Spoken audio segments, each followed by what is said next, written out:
नमस्कार दोस्तों, अमन अकेडमी पे आपका स्वागत है, अभिनंदन है। एनसीईआरटी क्लास 7th लेसन 9 और पार्ट का नाम है मृदा।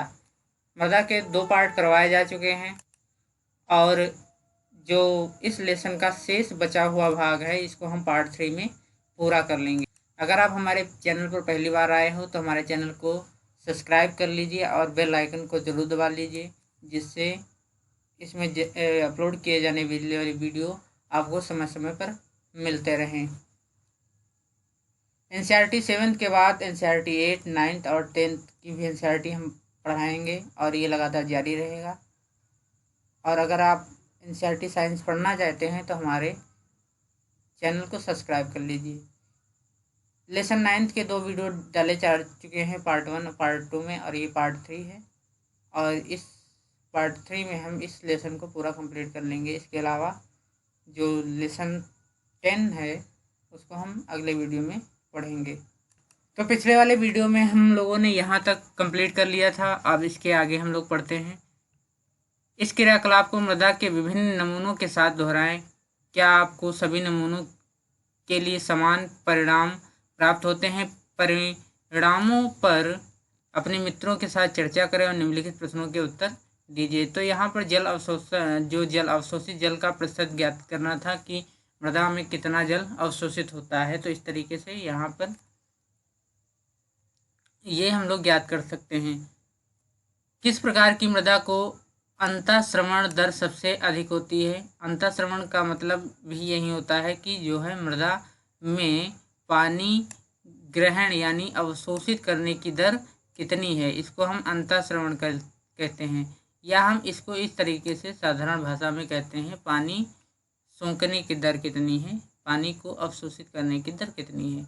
किस प्रकार की मृदा की अंतःश्रवण सबसे अधिक होती है, सबसे कम होती है? पहले वाले में पूछा गया है कि किस मृदा में सबसे अधिक अंतःश्रवण होता है, और दूसरे में सबसे कम अंतःश्रवण किस मृदा में होता है। बोझों ने अपने पड़ोसी से सुना है कि वर्षा के लगभग 8 से 10 दिन बाद तालाब अथवा कुएं में जल का स्तर बढ़ जाता है। बोझों ने अपने पड़ोसियों से सुना है कि वर्षा के 8 से 10 दिन बाद तालाब अथवा जल में कुएं का जल स्तर बढ़ जाता है। किस प्रकार की मृदा में जल सबसे कम समय में और सबसे अधिक मात्रा में अंतःस्रावित होकर कुएं तक पहुंचेगा? किस प्रकार की मृदा सबसे अधिक मात्रा में जल धारण करती है और किस प्रकार की मृदा सबसे कम?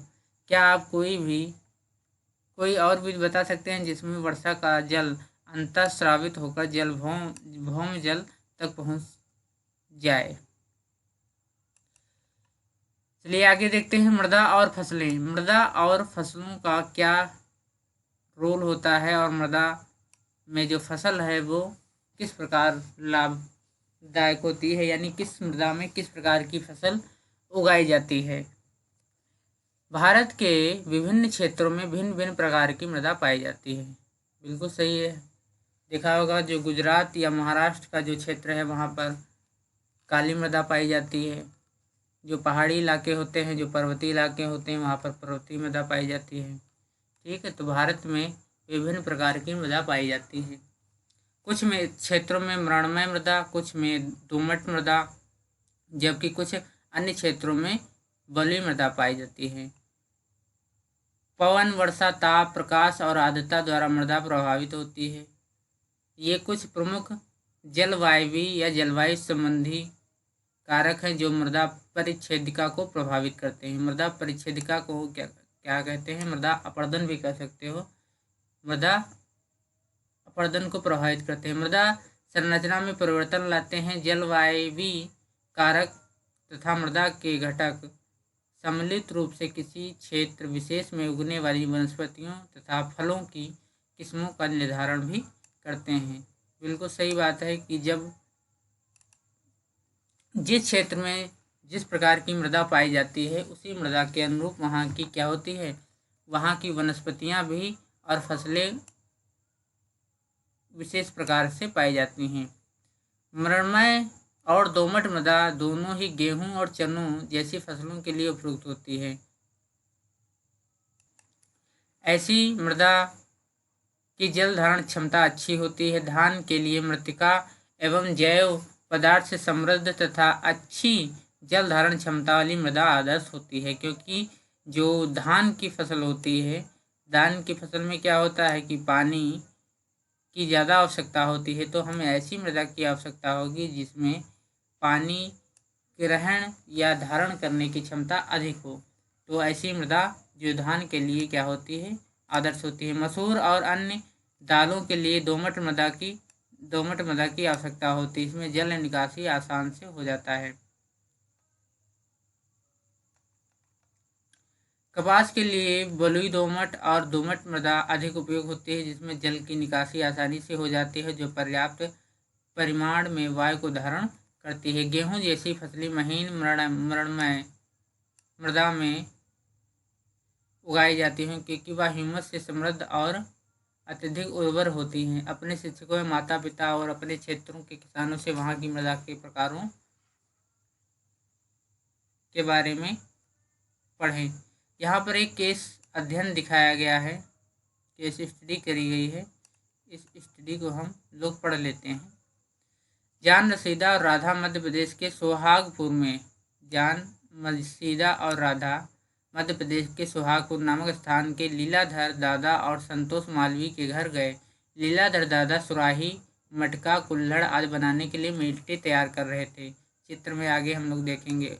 उन तीनों ने लीलाधर दादा से उनके कार्यों के विषय में बातचीत की। जान कहता है, आप मिट्टी कहाँ से लाए? दादा कहते हैं, हम बंजर भूमि से काली मिट्टी लाते हैं।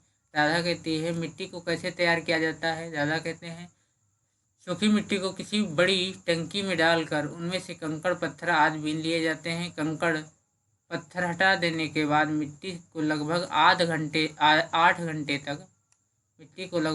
घंटे तक भिगो दिया जाता है। इस मिट्टी में घोड़े की लीद की कुछ मात्रा मिलाकर उसे गूंथ लिया जाता है। गूंथी हुई मिट्टी को चाक पर रखकर उचित मनचाहा आकार दे दिया जाता है। किसी वस्तु को अंतिम रूप देने के लिए हाथ का उपयोग किया जाता है। इस प्रकार बनाई गई वस्तुओं को 2 से 3 दिन तक सुखाने के बाद उसकी रंगाई की जाती है और शुष्क वायु में सुखाने के बाद सभी वस्तुओं को उच्च तापमान पर क्या होता है, भट्टी में पका लिया जाता है। यहाँ पर देखिए, इस तरीके से जो है चाक पर क्या करते हैं, ये लोग मिट्टी से जो है बर्तन बनाते हैं।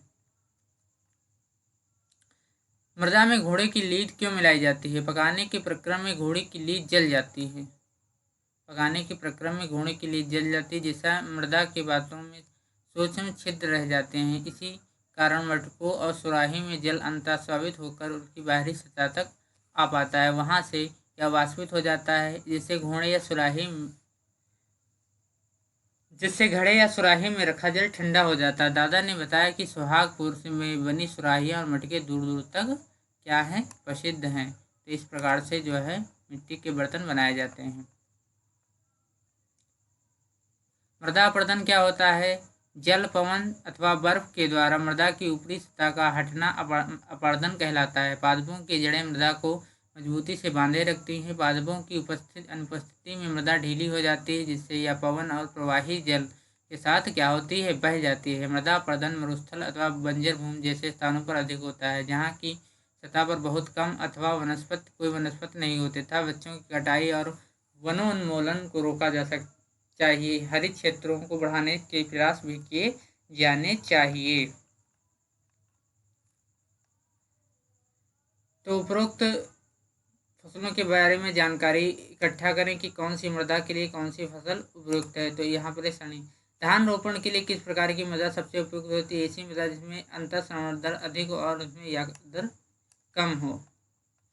अंतःश्रवण दर और जल धारण करने की क्षमता में क्या अंतर होता है? बुजुर्ग, लगता है तुमने जो पहले पढ़ा था वो भूल गए। पाठ को दोबारा पढ़ो और उत्तर मिल जाएगा।